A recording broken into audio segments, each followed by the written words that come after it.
Hi everyone, আমি সঙ্গীতা। আজকে তোমাদের সাথে শেয়ার করছি হাইড্রা ফেশিয়ালের ফুল টিউটোরিয়াল। তোমরা হাইড্রা ফেশিয়াল কীভাবে করবে এবং কোন প্রোডাক্ট ইউজ করবে, আজকে কিন্তু পুরো ভিডিওটাই তোমাদের জন্য। তোমরা পুরো ভিডিওটা দেখবে। তো সবার প্রথম হাইড্রা ফেশিয়াল করার আগে কিন্তু আমরা ভালো করে ফেসটাকে ক্লিনজিং করে নেব। যে কোনো কিছু করার আগে ক্লিনজিংটা দরকার।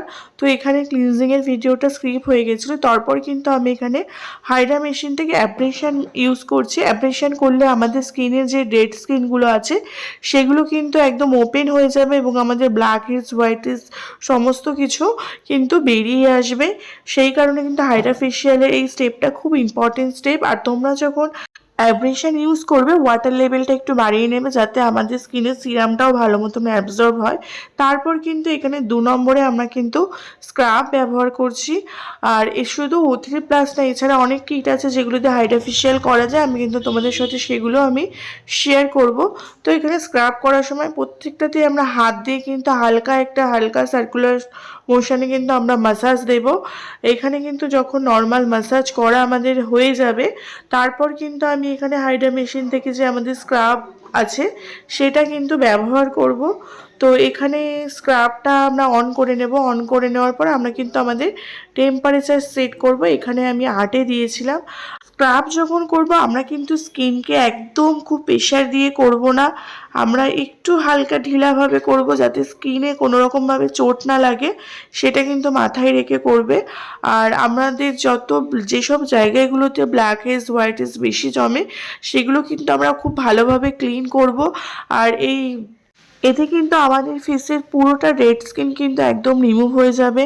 আর যাদের প্রচুর পরিমাণে ব্ল্যাক হেডস, হোয়াইট হেডসের সমস্যা বা প্রচুর স্কিনে ট্যান পড়া, তোমরা কিন্তু অবশ্যই হাইড্রা ফেশিয়ালের সেটিং করাতে পারো। তো এখানে কিন্তু দুটো স্টেপ প্রায় কমপ্লিট। দেখো ফেসে কিন্তু এখনই অনেকটা গ্লো চলে এসছে। তারপর কিন্তু আমরা এখানে 3 নাম্বার যে সিরামটা আছে সেটা কিন্তু আমরা ভালো করে অ্যাপ্লাই করব। এখানে আমরা ফিঙ্গারের সাহায্যে কিন্তু সিরামটা পুরো ফেসে ভালো করে অ্যাপ্লাই করে হালকা ম্যাসাজ করে কিন্তু আমরা সেটা স্কিনের মধ্যে অ্যাবজর্ব করাবো।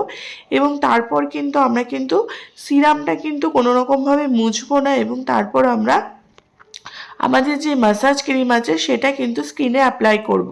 ম্যাসাজ ক্রিম অ্যাপ্লাই করার পর সেম একই প্রসেসে কিন্তু আমরা প্রথমে 3 থেকে 4 মিনিট পর্যন্ত একটু আমরা হাত দিয়ে ম্যাসাজ করব। এবং হাত দিয়ে যখন আমাদের ম্যাসাজ করা মোটামুটি কমপ্লিট হয়ে যাবে এবং ক্রিমটা ঠিকঠাকভাবে যখন অ্যাবজর্ব হবে, তারপর কিন্তু এখানে আমরা কিন্তু ইউজ করব আল্ট্রাসাউন্ড মেশিন। কিন্তু এতে আমাদের কি হয়, আমাদের যেই প্রোডাক্টটা থাকে সেটা কিন্তু পুরোপুরি স্কিনের ভেতরে অ্যাবজর্ব করায় এবং আমাদের স্কিনের 3rd লেয়ারে যেয়ে কিন্তু এটা কাজ করে। সেই কারণে কিন্তু আমাদের ফেসটা প্রচুর পরিমাণে গ্লো করে।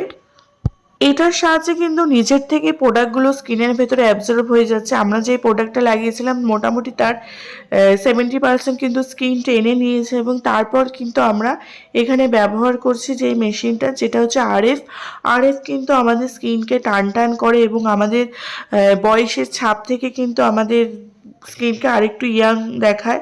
তো আমরা কিন্তু অবশ্যই এই ফেশিয়ালটা আমরা মাসে একটা করে বা 1.5 মাস বা 2 মাস অন্তর অন্তর কিন্তু আমরা এটা করাতে পারি। তোমরা যারা মনে করছো যে আমাদের ফেসে যেন একটা খুব সুন্দর ন্যাচারাল গ্লো থাকে, তাহলে কিন্তু তোমরা অবশ্যই হাইড্রা ফেশিয়াল মাসে বা 2 মাস বাদে একবার অবশ্যই করাতে পারো।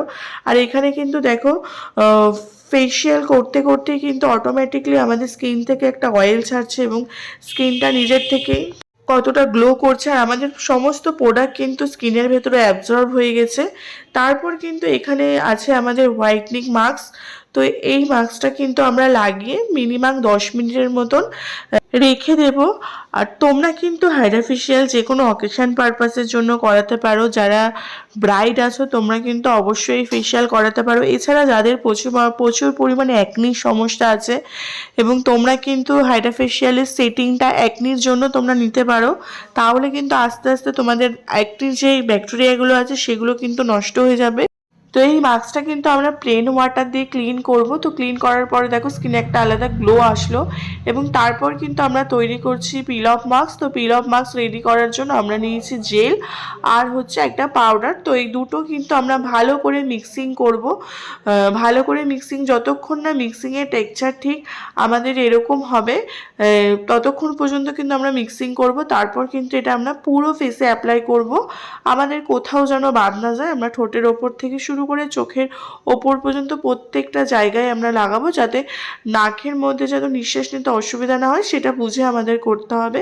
এবং তারপর কিন্তু আমরা এটা 10 মিনিটের মতন ছেড়ে দেবো। দেওয়ার পর কিন্তু যখন এটা রাবারের মতন হয়ে যাবে তখন এটা আমরা তুলে ফেলবো। দেখো স্কিনটা কিন্তু প্রচুর ফ্রেশ আর ক্লিন লাগছে। তারপর কিন্তু আমাদের আরেকটা আছে সিট মাস্ক।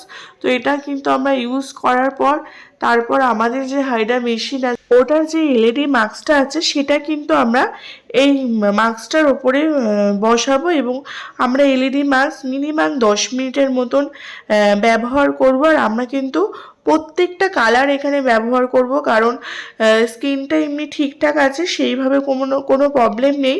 সেই কারণে কিন্তু আমি প্রত্যেকটা মাস্ক ব্যবহার করছি, প্রত্যেকটা কালার ইউজ করছি, যাতে স্কিনটা আরেকটু ভালো মতন গ্লো করে। আর তোমাদের কিন্তু এই 7টা কিন্তু যে কালার আছে 7টা কালারের কিন্তু 7 ধরনের কাজ থাকে। আমরা কিন্তু পুরো স্কিন বুঝেও কালার দিতে পারি, কিন্তু এখানে আমি প্রত্যেকটা কালারই ব্যবহার করেছি। তো এখানে কিন্তু আমাদের 10 মিনিট কমপ্লিট। আর এই যে আমরা কিন্তু এখন মাস্কটা তুলে ফেলছি। আর তোমরা দেখো ফেসটা কতটা গ্লো করছে এবং যে ট্যানিংটা আছে সেই ট্যানিংটা কিন্তু প্রায় 100%ই কেটে গেছে। তারপর কিন্তু এখানে আমরা একটু লাস্টে দিয়ে দিয়েছিলাম কোল্ড হ্যামার। এতক্ষণ যে তোমরা ফেসটার গ্লো দেখে বুঝতে পারছো ঠিক কতটা সুন্দর একটা গ্লো আসে। আর ভিডিওটা যদি ভালো লাগে অবশ্যই লাইক করবে এবং চ্যানেলটাকে সাবস্ক্রাইব করে রাখবে।